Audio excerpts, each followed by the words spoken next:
সুস্বাগত শ্রী সচিদানন্দন স্বাগত সুস্বাগত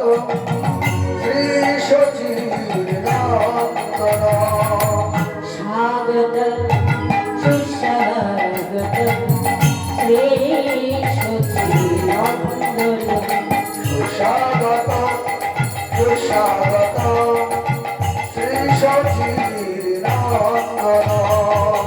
শ্রী সচিদানন্দন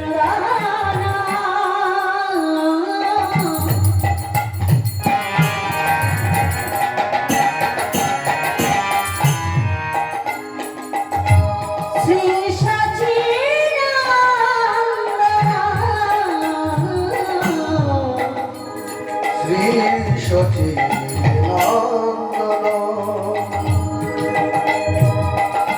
শ্রী সচিদানন্দন শ্রী সচিদানন্দন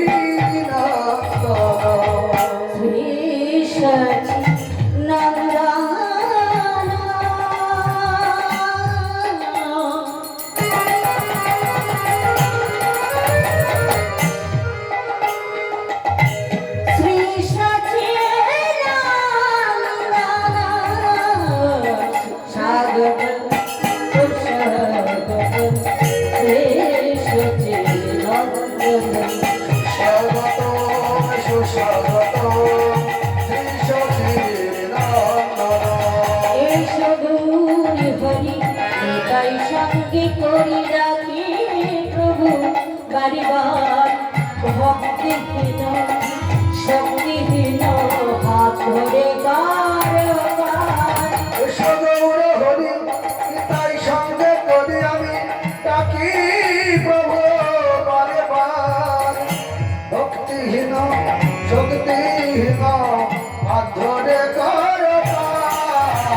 এই সগুরি হরি তাই সঙ্গে করি রাখি প্রভু বারবার ভক্তিহীন শক্তিহীন হাত ধরে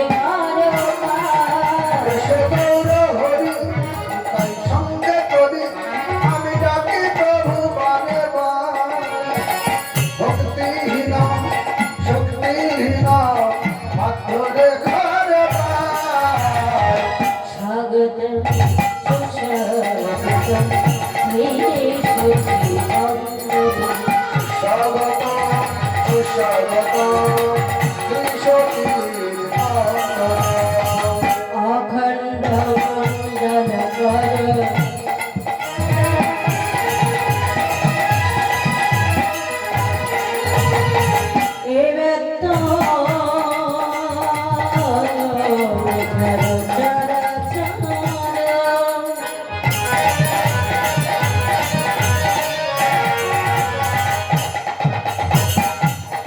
Padam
গোপেশ গোপিকা কান্ত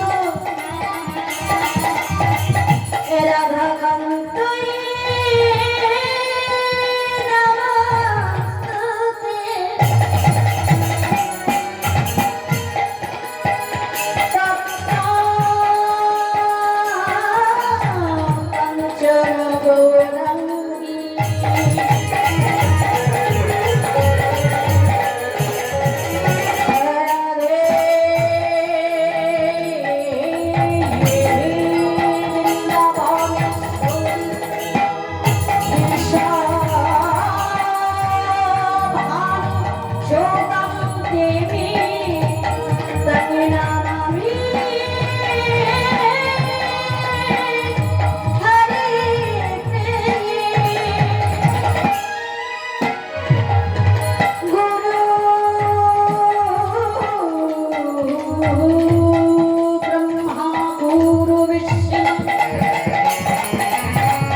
তস্মৈ শ্রী গুরবে নমঃ।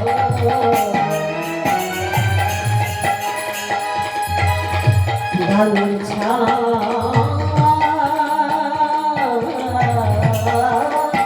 কল্পতর ভস্ম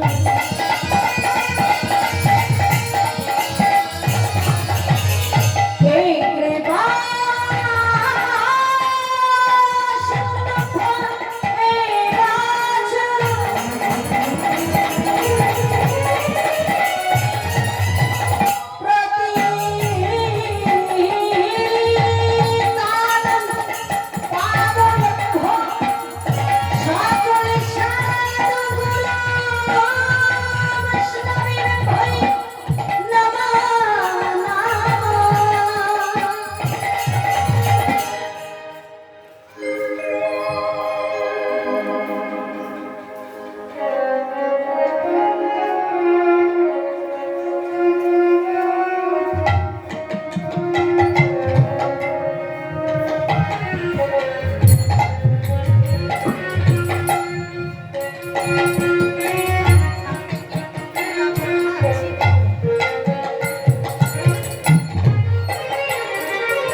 हरे कृष्ण।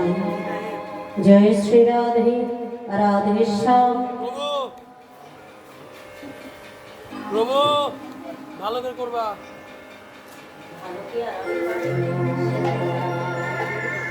राधे राधे राधे।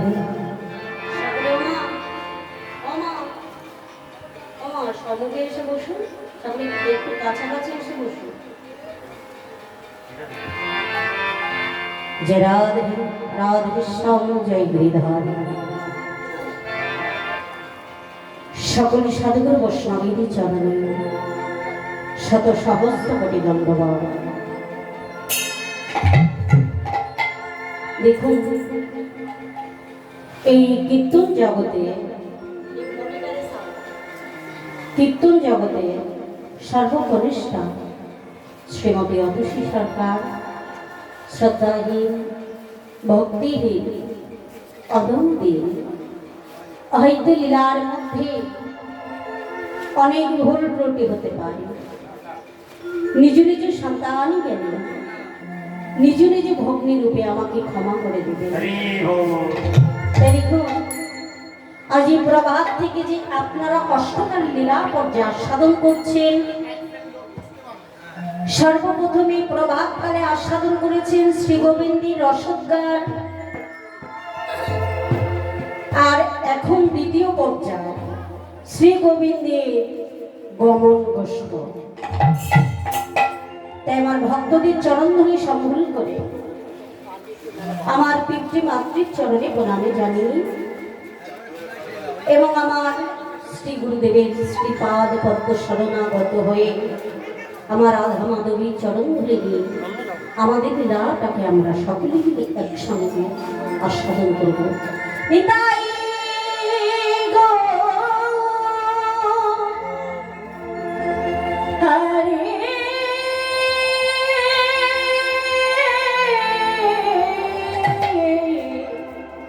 হরে বল।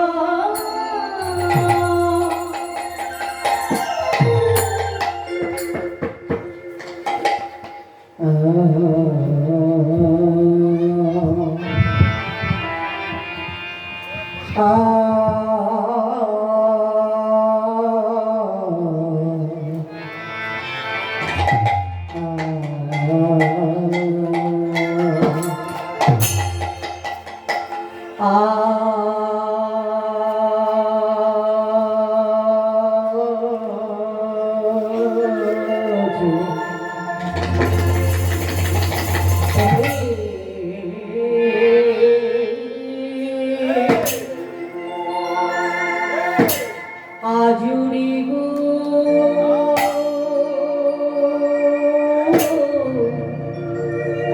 এরা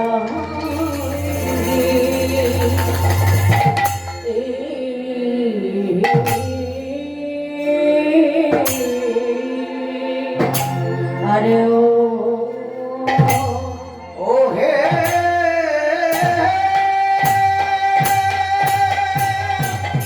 নিতাই গৌর হরি বল হরি।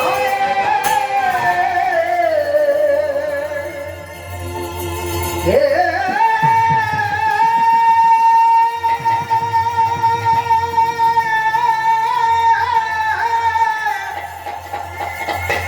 ও গৌরাঙ্গে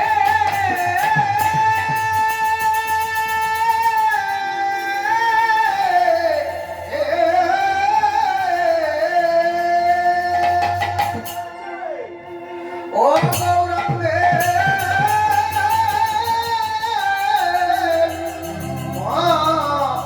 মানে আয়ে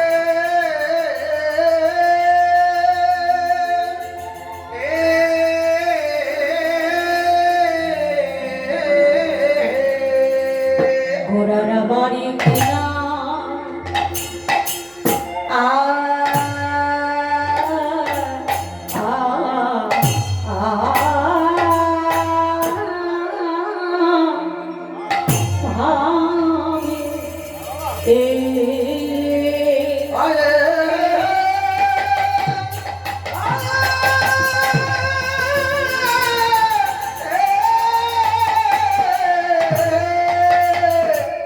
ওরে কি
মলি বলি আহা মরি মরি রে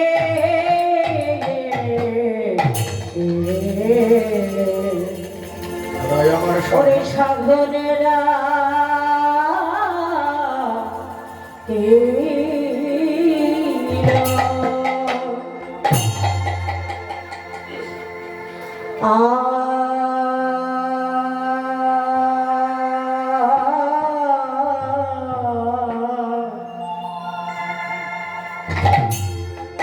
আহা ধব ধবনেশা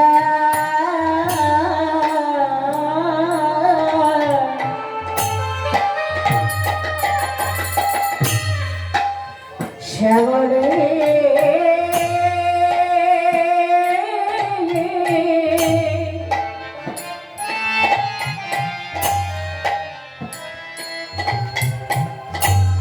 শ্যামলি বলে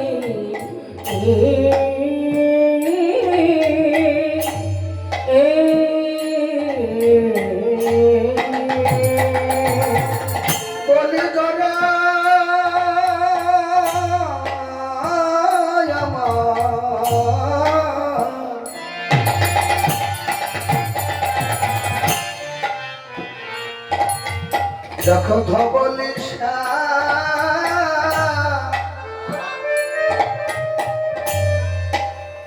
শ্যামলি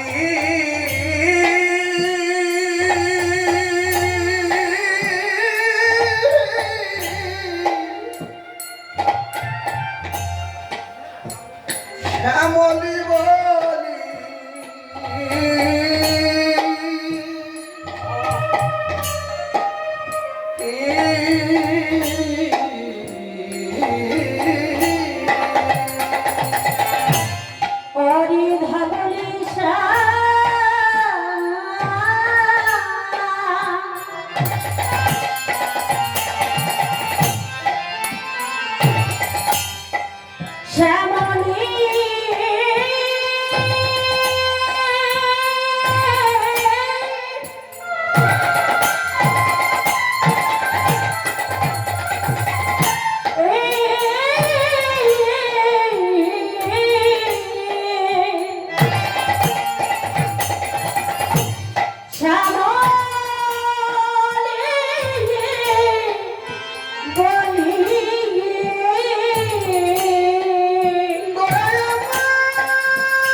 বড় আমার ধবলি শ্যাম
লাগিল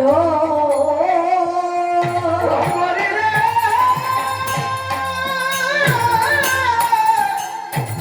ওই ভাবলি শ্যামলি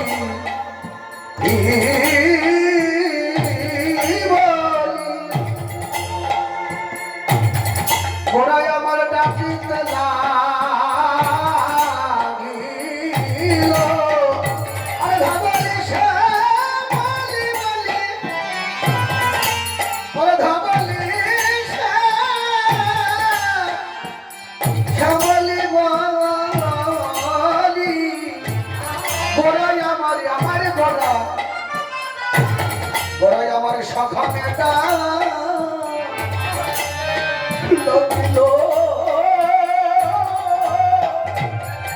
বলে ফিরে আয় ফিরে আর ফিরে যাই ফিরে যাই ফিরে আয় ফিরে আর ফিরে যাই ফিরে যাই ও ধাবলি ও শ্যামলি ফিরে আয় ফিরে আয় বলি আধা ফিরে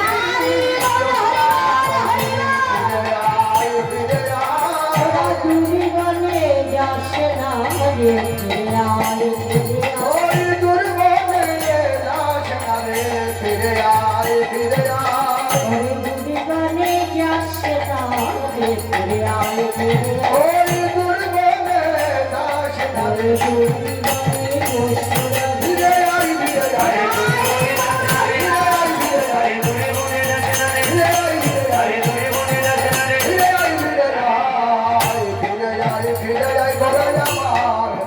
সখনে ডাকিল সখনে ডাকিল আজ ওরে গৌরাঙ্গের মানে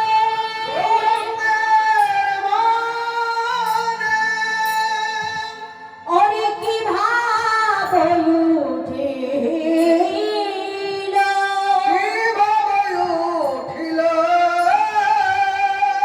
ধবলি শ্যামলি বলি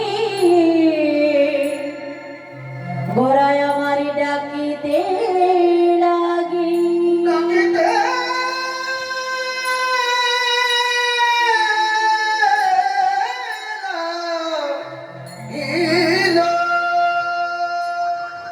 আজ রে গৌরাঙ্গের মন আজ কি ভাব উঠিল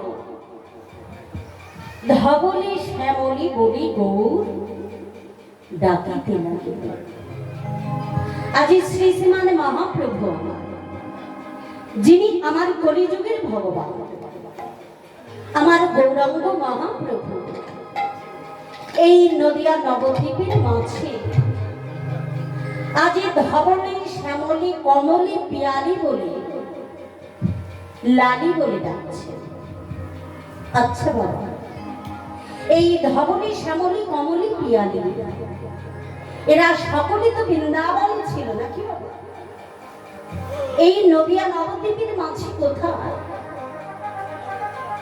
শাস্ত্রী বললেন যাহা আছে বিশ্ব ব্রহ্মাণ্ডে তাহা আছে আমাদের নিজ নিজ দেহ ভাণ্ডে এখানে ধবলি শ্যামলি অর্থাৎ পঞ্চবায়ুগণকে নির্দেশ করে বললেন এই পঞ্চবায়ুটিকে যেমন ছিলেন বেদ অপান সমান উদান ও প্রাণ এই পঞ্চবায়ু হলো অসুর শব্দ তাই মহাপ্রভু বৃন্দাবনের ভাবে বিভাবিত হয়ে বললেন ওরে তোরা অসুরের কবলে পড়িস না এই অসুরগণ তো বৃন্দাবনে ছিল নাকি ঠিক বলছি তো অসুরগণ ছিল বৃন্দাবনে এই নদিয়া নবদ্বীপের মাঝে কোথায় এখানে অসুর বললেন কাদের না প্রত্যেকটি জীবে এই দেহ মন্দিরে আছে ষড়রিপু ষড়রিপু কি কি যেমন কাম ক্রোধ লোভ, মোহ, মদ ও মাশ্চর্য, এই ষড়রিপু হলো অসুর সম। তাই মহাপ্রভু বললেন, তোরা অসুরের কবলে পড়িস না। অসুরে কি করবে? তোদের সংঘাত করবে, সংঘাত করবে, তোদের প্রাণ নাশিবে। তোরা অমন করে দূর বনে যাস না। আমার গৌর সুন্দরের ভাব দর্শন করে, আজ গৌর সুন্দরের ভাব দর্শন করে নদিয়া নাগরিকগণের আনন্দের সীমানা। কারণ মহাপ্রভু যে বৃন্দাবনে ভাবে বিভাবিত হয়েছে, সে অষ্টসাত্ত্বিক ভাবেরই মূর্তি উদয় হয়েছে। অষ্টসাত্ত্বিক ভাবটা কাকে বলে? অষ্টসাত্ত্বিক ভাবটা কারণ যদি একবার উদয় হয়ে যায়, সে কিন্তু সাধারণ মানুষ থাকে, সে হয়ে যায় প্রকৃত ভক্ত স্বরূপ। অষ্টসাত্ত্বিক ভাবটা উদয় যদি একবার কোনো ভক্তের হয়, অষ্টসাত্ত্বিক ভাবটা কাকে বলে বাবা? কোন কোন ভক্ত দেখবেন এই কীর্তনটাকে আস্বাদন করতে করতে কখনো মাঝে মাঝে মনের ইচ্ছায় কেঁপে কেঁপে ওঠে, ওঠে তো বাবা। অষ্টসাত্ত্বিক ভাবের মধ্যে হচ্ছে একটি ভাব। আবার কোন কোন ভক্ত এই কীর্তনটাকে আস্বাদন করতে করতে, এই যে গায়ের যে লোমগুলো না, দেখবেন কোন কোন ভক্তর এই কীর্তনটাকে আস্বাদন করতে করতে এই গায়ের লোমগুলো শিহরণ দেয়, স্থির হয়ে যায়।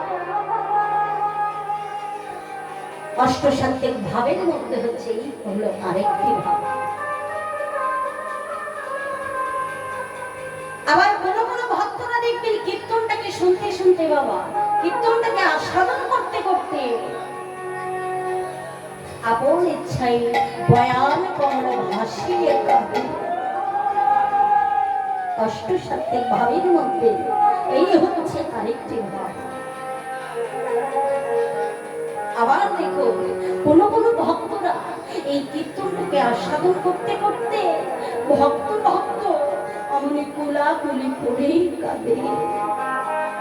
অষ্টসাত্ত্বিক ভাবের মধ্যে হচ্ছে একটি ভাব। এই ভাবটা মহাপ্রভুর উদয় হয়েছে, উদয় হয়ে আজ মহাপ্রভুর মধ্যে রাধা ভাব বিকশিত হচ্ছে। তাই কখনো কৃষ্ণ বলে কাঁদছে, কখনো রাধা বলে কাঁদছে। মহাপ্রভু এহানো জীবের দশা করে, জীবের দশা দর্শন করে বললেন, হে কলের জ্ঞান অন্ধ, মায়া অন্ধজি, তোমরা অমন করে ওই উপরে থেকো না, ওই উপর থেকে নামো। মহাপ্রভুজি বললেন, বাবা উপর থেকে নামতে, এই উপরটা কি? উপরটা হলো আমাদের সকলে অহংকার, অভিমান। অহং যুক্ত কার, অহং শব্দের অর্থ হলো আমি, কার শব্দের অর্থ হলো আমি কার। তাই বললেন তোমরা উপর থেকে নামো, নেমে হরি নাম করো। হরি নাম করলে কি হবে? জীবের চিত্ত শুদ্ধি হবে। আর চিত্ত শুদ্ধি হলে জীব তখন বুঝতে পারবে কি কৃষ্ণ ভজিবারে তারে সংসারেতে আইলো, মিছে মায়াই বদ্ধ হয়ে ভিক্ষু সম হইল। ফালি রূপে পুত্র কন্যা ডালে ভাঙ্গি পারে, কাল রূপে সংসারেতে পক্ষী বাস করে। এটা কেমন করে বুঝবো? আমরা সকলেই কিন্তু একদিন না একদিন মাতৃগর্ভে ছিলাম, নাকি মা? ঠিক বলছি তো? ওই মাতৃগর্ভে কেমন করেছিলাম? কঠিন সাধনা করছিলাম। কেমন? হেট মুন্ডুক্ত পদে দিয়ে ওই অন্ধকার কারাগার যন্ত্রণা গর্ব যন্ত্রণা সহ্য হতো না। ভগবানকে বলেছিলাম, দয়াময় ওগো করুণাময়, তুমি এই গর্ব যন্ত্রণা হইতে আমাদের মুক্তি দাও। দয়াময়, মুক্তি চাইলে তো আর মুক্তি পাওয়া যায় না, বিনিময় কিছু করতে হবে।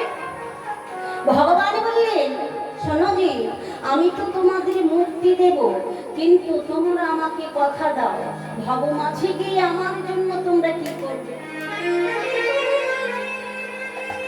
সেই হেট মুন্ড পদে দিয়ে সাধনা করেছি, কৃপা চেয়েছি। দয়াময়, এই গর্বের মধ্যে থেকে তোমাকে কথা দিয়ে যাচ্ছি, ওই পৃথিবীর মাঝে গিয়ে তোমার নাম গোনানো কীর্তন করবো, তাই কিন্তু যেদিন আমরা গর্ব থেকে ভূমিষ্ঠ হলাম, এইভাবে মায়া মধু দিয়েছে বদনে। বাবা ওমা, আপনাদের ঘরে কোনো ছোট্ট সন্তান আসলে মধু দেন বদনে? কারণ ওই সন্তান বড় হলে মধুর মধুর কথা বলবে, কিন্তু ওই মধুটা তো এই জগতের মধু নয়, ওই মধুটা হচ্ছে এই বাস্তব জগতের মধু, ওটা হচ্ছে মায়া মধু। তাই ওই মধু পরিবারের সাথে সাথে আমরা ভগবানকে যে কথা দিয়ে এসেছিলাম, ওই মধু পরিবারের সাথে সাথে তারে বলা কথা সব ভুলে গেলাম। আমরা বলা কথা সব ভুলে গেলাম, বলা কথা সব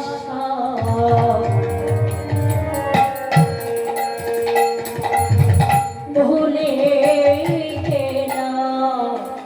আমরা বলা কথা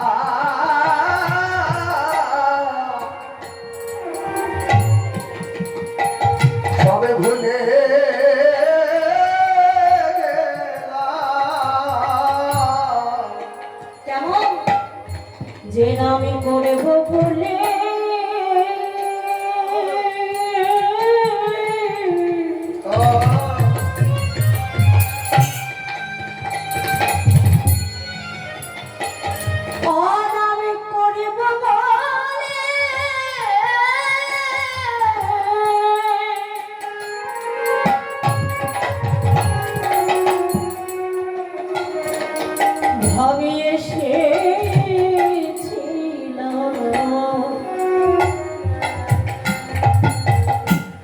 বলা কথা সব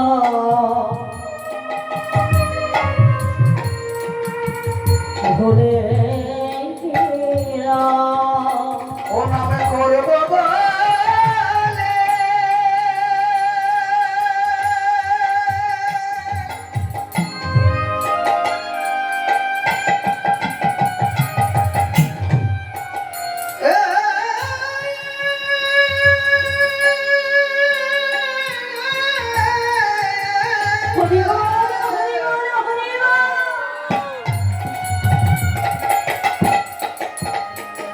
ও নামে বলব বলে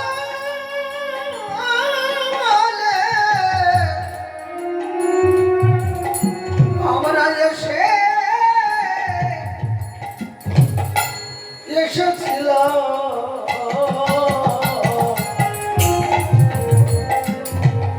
আমরা বলা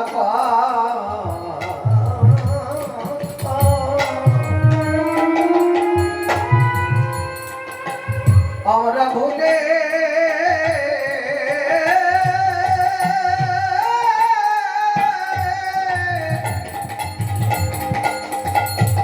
আমরা ভুলে গেলাম।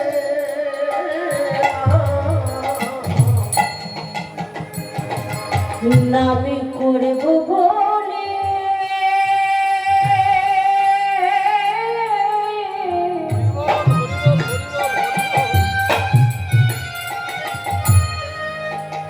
এই ভাবে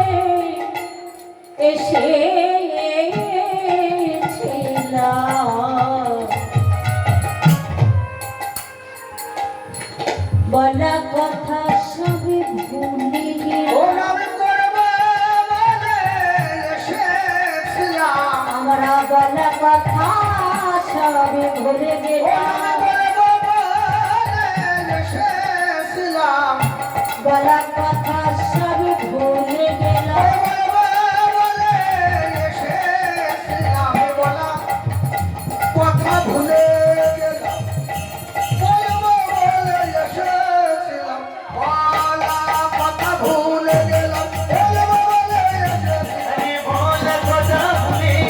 বলবো বলে এসেছিলাম আমরা বলা কথা ভুলে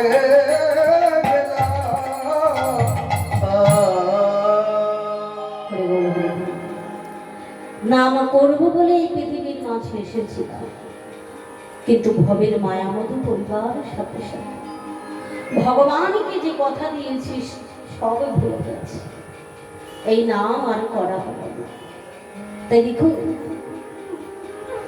আমরা যে ভগবানকে কথা দিয়েছি আমরা ভগবানের কথা দেয়া সেই কথাটা কি রাখতে পেরেছিল ওমা পেরেছেন সম্ভব না কারণ আমরা মায়ার জগতের মানুষ আমরা মরি সংসারের মায়া আমার আমার করে মরি বাড়ি আমার পুত্র আমার কন্যা আমার স্ত্রী আমার ধন দৌলত সবই আমার একবারও কিন্তু ভেবে দেখি না আমি কার আমার বলতে যে আমি বস্তুটুকু যদি না থাকে এই যে আমার আমার করি সবই আমার বাবা গো, এই দেহ হতে যদি প্রাণ পাখিটা চলে যায় কত কষ্ট করে সন্তানদেরকে মানুষ করে মানুষের মতো মানুষ পড়াশোনা করিয়ে কেউ ইঞ্জিনিয়ার হয় কেউ ডক্টর হয় যে যেমন পারে নাকি অবশেষে সেই সন্তানরা নামি দামি চাকরি করে পিতামাতাকে কেমন উপহার দেয় ওই বাড়ির এক কোণারেও পিতামাতা হবে জায়গা পাবে না। যার জন্য রক্ত জল করেছেন সারাটা চলো এইভাবে কেউ কারণ নাই বাবা যার জন্য চিন্তা করছেন যার জন্য ভাবছেন সে কি আপনার কথা ভাববে এই যে আজ আমি কীর্তন গাইছি আমি যতদিন রোজগার করতে পারবো সংসারের মানুষরা আমাকে ততদিন ভালোবাসবে ঠিক বলছে তো আমি যখন আর রোজগার করতে পারবো না চলতে পারবো না ওই সংসারে কিন্তু সেই দিন বোঝা শুরু হয়ে যাবে সংসারে মানুষ কি করবে বাড়িটা নোংরা হবে বলে নোংরা হওয়ারে ভাইতে ওই শেষের দিনে যাদের জন্য রক্ত জল করেছেন খাটনি করেছে সেই সন্তানরা কি করবে বাড়ি নোংরা হওয়ার ভয়তে পিতা মাতার শেষ স্থান হলো কোথায় ওই বৃদ্ধাশ্রমে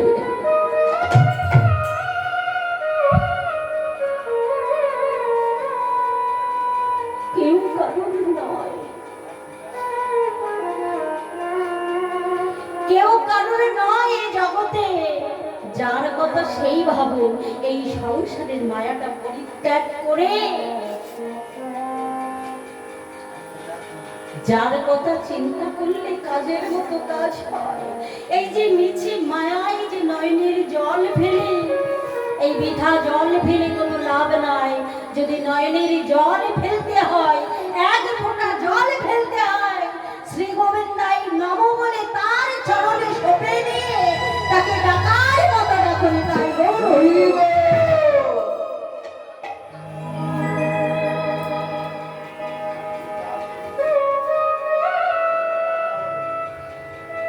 দেখুন এই বাস্তব জগতের সংসারটা কেমন একজন পিতা এই দেহে রক্ত জল করে তার 3টে পুত্র সন্তান।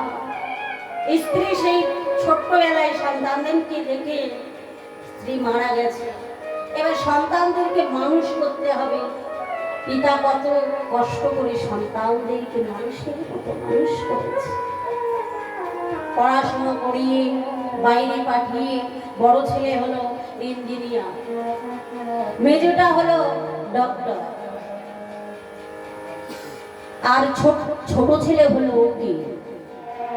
এখন একদিন বাবার কাছে 3টে সন্তান এসে বলছে, ও বাবা, তুমি ছাড়া তো এই পৃথিবীর মাঝে আমাদের আর কেউ নাই।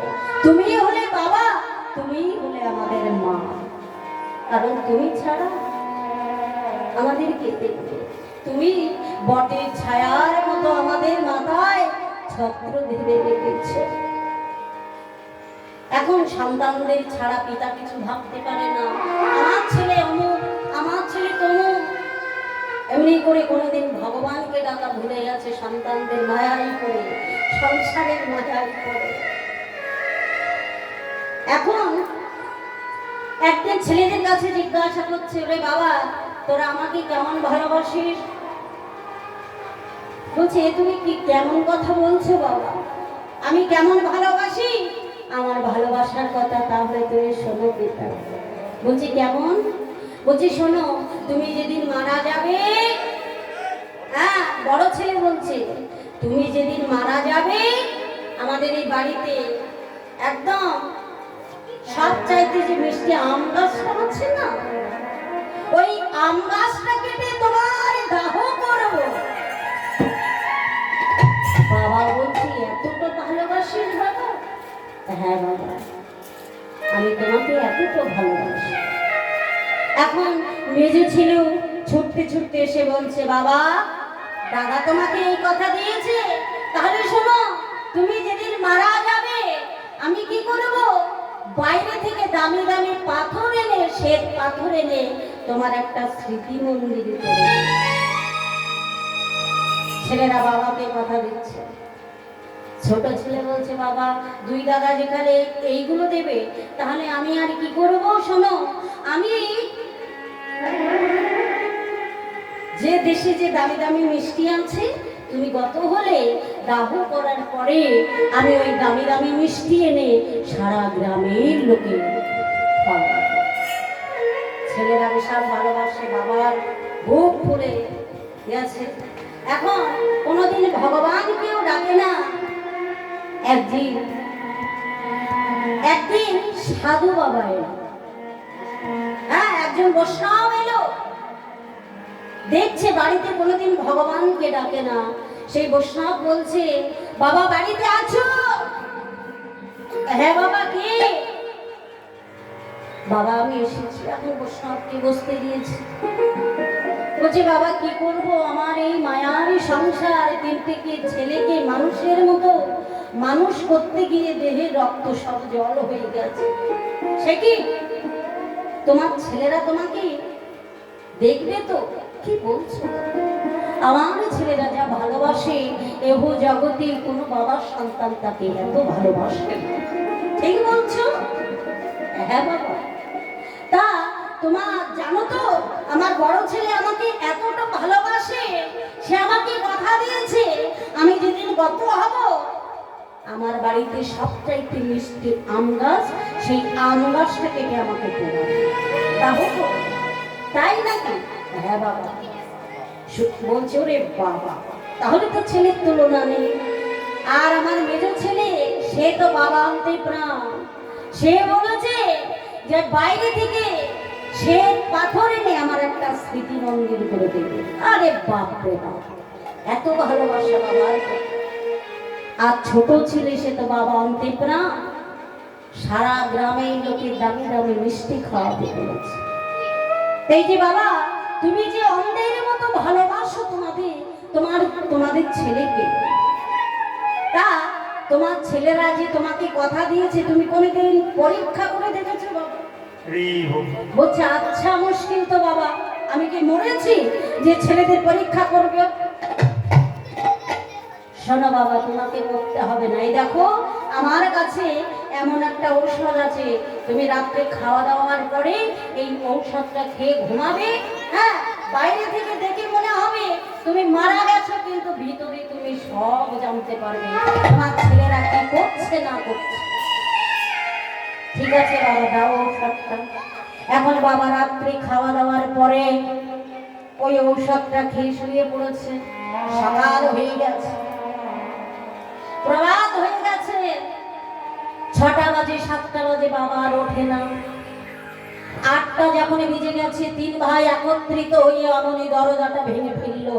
গিয়ে দেখে বাবার কোনো সাড়া নাই, বাবা আর আমাদের মধ্যে না। এখন 3 ভাই গলা জড়াজড়ি ধরে কাঁদছে, ওরে দাদা রে, ওরে ভাই রে, যে আমাদের মাথায় বট গাছের মতো ছায়া দিয়ে রাখতো, সেই বাবা আমাদের ছেড়ে চলে গেল। এখন ছোট ছোট ভাই তারা বড় দাদাকে জড়িয়ে ধরে কাঁদছে। এখন যে বড়, তার তো শান্ত হতে হবে, ছোটদেরকে বোঝাতে হবে। বলছে, ওরে ভাই রে ভাই, অমন করে কাঁদিস না, বাবা যে চলে গেছে, আমরা কাঁদলে তো আর বাবাকে ফিরে পাবো না। তা ভাই, আমি যে বাবাকে কথা দিয়েছিলাম যে এই উঠানের মধ্যে যে সবচাইতে মিষ্টি আম গাছ, ওইটা কেটে বাবাকে দাহ করব। দেখ ভাই, আমাদের যে ছোট ছোট বাচ্চারা আছে, এই মিষ্টি আমের জন্য পাড়ায় পাড়ায় ফেপা করে বেড়াবে, এটা তো ঠিক না। বাবা তো মারা গেছে, বাবা তো দেখতে আসছে না। এই মিষ্টি আম গাছটা রেখে ওই যে কলপাড়ের সাইডে যে টক আম গাছটা, ওইটা কেটে বাবাকে দাহ করবো ভাবছি। বড় ছেলে এই কথা বলল, বাবা সব কিন্তু শুনতে পাচ্ছে, ভিতরে জেগে আছে, বাবা শুনতে পাচ্ছে। এখন মেজ ছেলে ছুটে এসে দাদার কাছে বলছে, দাদা, আমিও তো বাবাকে কথা দিয়েছিলাম যে বাইরে থেকে দামি দামি শ্বেত পাথর এনে একটা স্মৃতি মন্দির করে দেব। দেখ, পাথরের মন্দির করলেও মন্দির নাকি, আবার চাচের বেড়া আর উপরে খড়ের চাল দিয়েও মন্দির করলে সেটাও মন্দির। বাবা তো দেখতে আসছে না, বাবা কিন্তু সবই শুনছে। এখন ছোট ছেলে বলছে, এই দাদা, আমিও তো বাবাকে কথা দিয়েছিলাম বাইরে থেকে দামি দামি মিষ্টি এনে সারা গ্রামে মানুষের খাওয়াবো ভেবেছি, কিন্তু দেখ, ফালতু পয়সা নষ্ট করে কি হবে, ওই কিছু নকুল দানার বাতাসা এনে দিল, সেটাও তো মিষ্টি না। ভালোবাসা, যেই ছেলেরা এমন গলা ধরাধরি করে আলোচনা করছে, বাবা অমনি ঠেলে উঠেছে, এই তোদের ভালোবাসা, আমি তোদের ভালোবাসা দেখলাম বাবা, তুমি এখনো মরনি। আরে বাবা, আমি তো এতদিন মরেছিলাম, এতদিন মরেছিলাম আমি বলে তোদের মানুষের মতো মানুষ করতে গিয়ে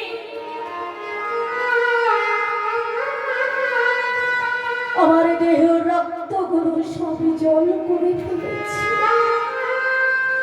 আমি তোদের মায়ায় ভুলে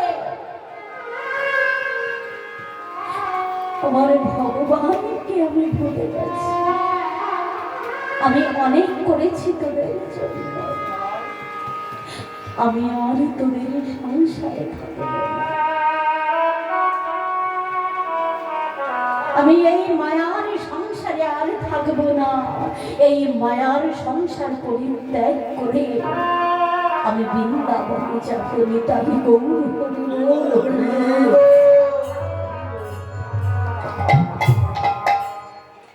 এই কারোর জন্য কেউ কাঁদেনি, কারণ এটা হলো মায়ার সংসার। এই সংসারের চরিত্র কেমন জানেন বাবা? তাহলে শুনুন। ওরে দারুণ সংসারে চরিত্র দেখিয়া, দারুণ সংসারে চরিত্র দেখিয়া, দারুণ সংসারে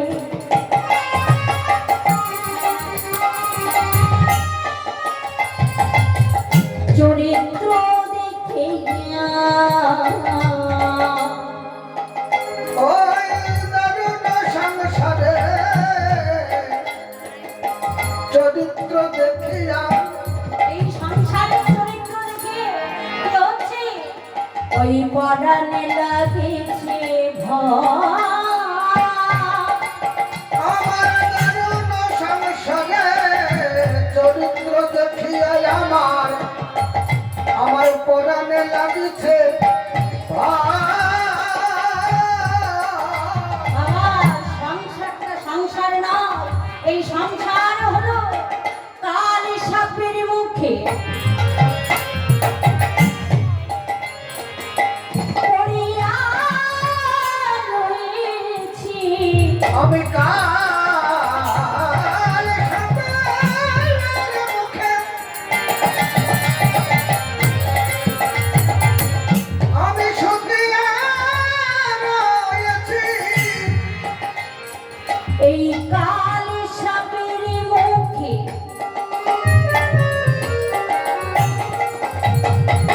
পড়িয়া রয়েছি, কখনো কি জানি হয় আমার, কখনো কি জানি হয়। ওই কাল সাপের মুখে শুকিয়া রয়েছি আমার, কখন কি জানি হয়, কখন কি জানি হয়।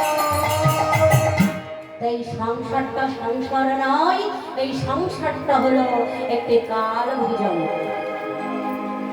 তাই গৌর হরি এই সংসারে দশা দর্শন করে বলছে, তোরা এই মায়ার সংসারে আর থাকিস না, মায়ার সংসার পরিত্যাগ কর, কারণ আমি তোদের জন্য সেই রাধা রানীর অমিয়া খাস ভান্ডার উজাড় করে নিয়ে এসেছি। সেই বস্তুটি কি? এই কলিযুগের মহামন্ত্র নাম। এই নাম যদি বদনে একেবার উচ্চারণ করা যায়, তাহলে শাস্ত্রে বললেন, এক কৃষ্ণ নামে জীবের যত পাপ হরে, কলির কি সাধ্য আছে যে তত পাপ করে। যে তাই গৌর হরি গৌর হরি।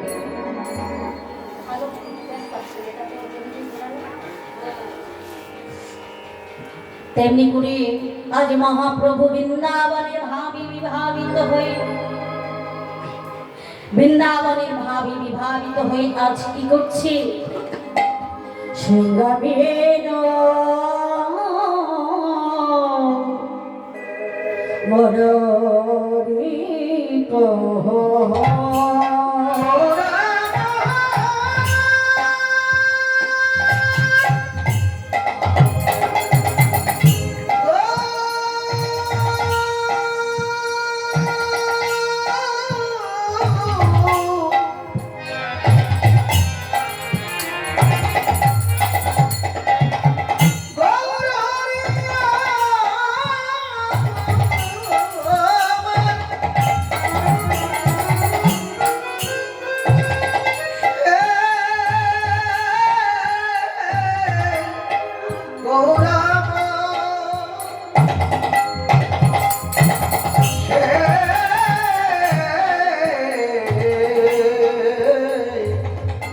গৌর হরিয়া সিংহাবে মুরলী করিয়া যায় ধনী ধনী রে সিংহাবে মুরলী করিয়া জয় ধনী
হাই হাই বলিয়া গোরা আজ ফিরায়ও পাছন। গৌরাজ বৃন্দাবনের ভাবে বিভাবিত হয়েছে। বৃন্দাবনের ভাবে বিভাবিত হয়ে বললাম না, রাধা ভাবে বিকশিত হচ্ছে সর্ব অঙ্গে, রাধা ভাব বিকশিত হচ্ছে। তাই কখনো কৃষ্ণ বলে কাঁদছেন, কখনো রাধা রাধা বলে কাঁদছেন। নদিয়া নাগরিকগণে, নদিয়া ভক্তের মনে তাদের আর আনন্দের সীমা নাই। কিন্তু দেখুন, আমার গৌর সুন্দরের ভাব দর্শন করতে গেলে আগে আমাদের সকলকে কি করতে হবে? সদ্গুরু চরণাশ্রয় করতে হবে। কারণ গুরু হলেন আশ্রয় আর গৌর হলেন বিষয়। সেই বিষয়টাকে জানতে গেলে গুরুকে আশ্রয় করতে হবে। গুরু, গু শব্দের অর্থ হলো অন্ধকার, রু শব্দের অর্থ হলো তেজ, অর্থাৎ আলো। তদ্রূপ গুরুদেব আমাদের সকলের জীবনে আলোর স্বরূপ, যিনি স্বয়ং ভগবান, সকল ঈশ্বরের যিনি ঈশ্বর, তিনিও কিন্তু ভগবান, তিনিও কিন্তু গুরুদেবকে আশ্রয় করেছিলেন। যিনি আমার স্বয়ং গৌর হরি, তিনিও কিন্তু গুরুদেবের চরণাশ্রয় হয়েছে। কারণ এই পৃথিবীর মধ্যে গুরুকে আশ্রয় করলে তবে কিন্তু সে গৌর হরির চরণ পেতে। তাই শাস্ত্রী বললে, আশ্রয় করিয়া ভজে তারে কৃষ্ণ নাহি ত্যাজে আর জীব মরে অকারণে। আশ্রয় না করলে তাদের অবস্থাটা কেমন হয় বাবা? তাদের অবস্থাটা কেমন হয়?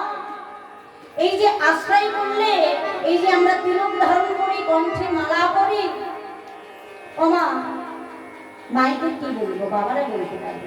আচ্ছা বাবা, একটা জমিতে চাষ করতে গেলে, সেই জমি ভালো ফসল করতে গেলে কি করতে হবে? ভালো করে জমিতে জো থাকতে থাকতে চাষ দিতে হবে, জমিটাকে পরিষ্কার পরিপাট করে বীজ রোপণ করতে হবে।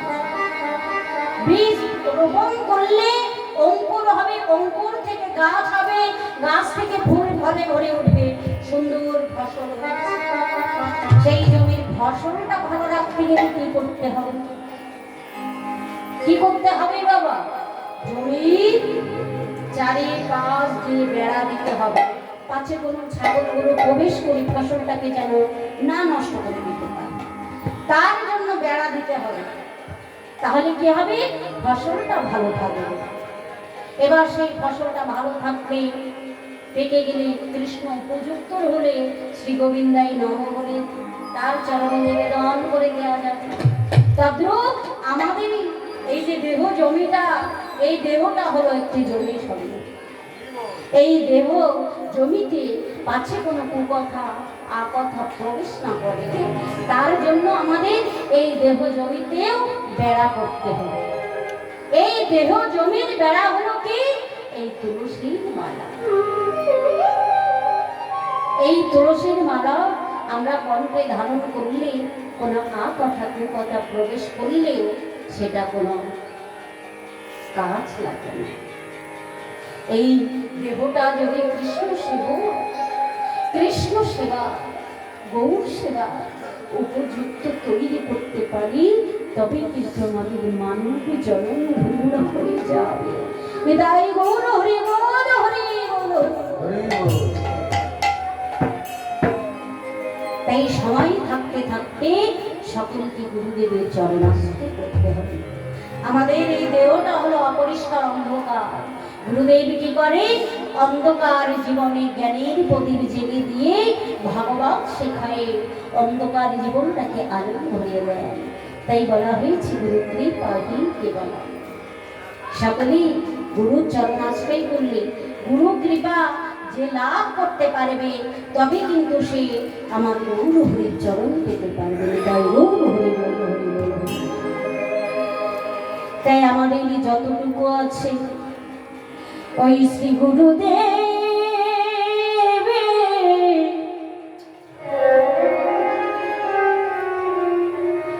ওই গুরুদেব চরণে সঁপে দিয়ে বলতে পারি,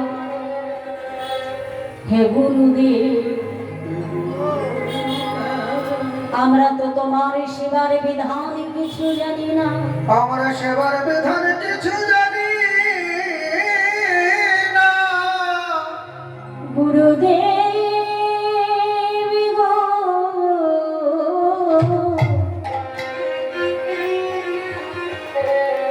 আমাদের কৃপা করে যা জুটেছি তোমার এই চরণে দিয়েছি। হে গুরুদেব, তুমি কৃপা করে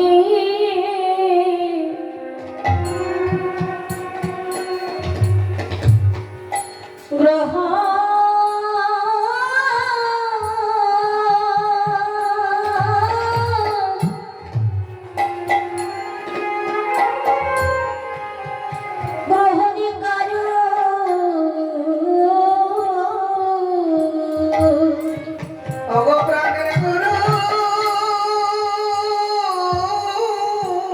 রে,